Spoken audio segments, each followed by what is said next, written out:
Peygamber Sevdaları platformu olarak malumunuzdur.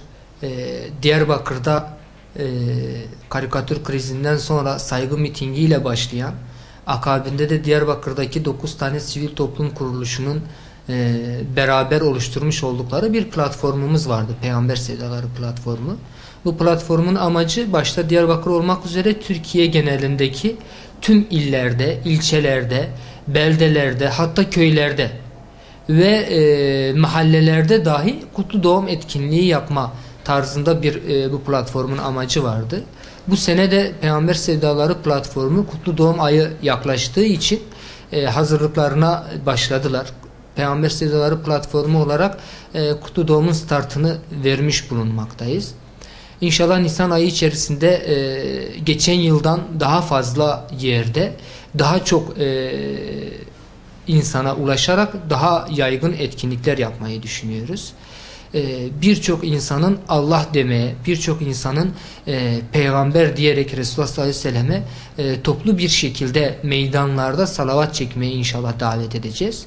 Biz bu hafta Türkiye genelinde bulunan bölgelerdeki Peygamber Sevdaları platformu koordinatörleriyle bir toplantı yaptık ve bunun startını bu hafta itibariyle vermiş bulunmaktayız. İnşallah yakın bir zamanda ikinci bir toplantımız daha olacak. Bu toplantıyla da hangi ilde ve nerede kutlu doğum etkinliği yapacağımızı kararlaştırıp inşallah bunda kamuoyuyla ve basınla paylaşacağız.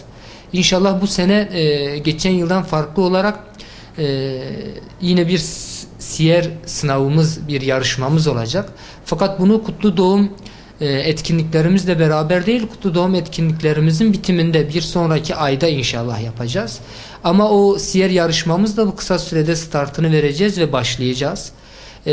Biz diyoruz ki kutlu doğum ayı Nisan ayı içerisinde herkes Resulullah'ın siyerini okusun, öğrensin. Ve o ay hep peygamber diyerek geçsin. Bu nedenle de siyer yarışmamızı etkinliklerden sonraki aya erteledik ve o ay bu yarışmamızı yapacağız. İnşallah bunun da ayrıntılarını hangi kitaptan, ne tür şartlarda ve Türkiye geneli nerelerde nasıl sınav yapacağımızın duyurusunu da yapacağız. Bu siyer yarışmamızın neticesinde dereceye girenlere umreye gönderme hediyemiz de söz konusudur. Bunun sayısı ve ne kadar insan, hangi ilden kaç kişinin gideceği veya Türkiye genelinde kaç kişinin gideceğini de İnşallah yakın zamanda yapacağımız toplantıda netleştirip kamuoyu ve basına paylaşacağız. Bunun yanında salavat kampanyalarımız söz konusu olacak. Türkiye geneli birçok İslami radyo ve TV ile görüşmelerimiz ve bunların desteğiyle de inşallah halka ulaşıp onları bu salavat kampanyasına iştirak etmeye devam edeceğiz.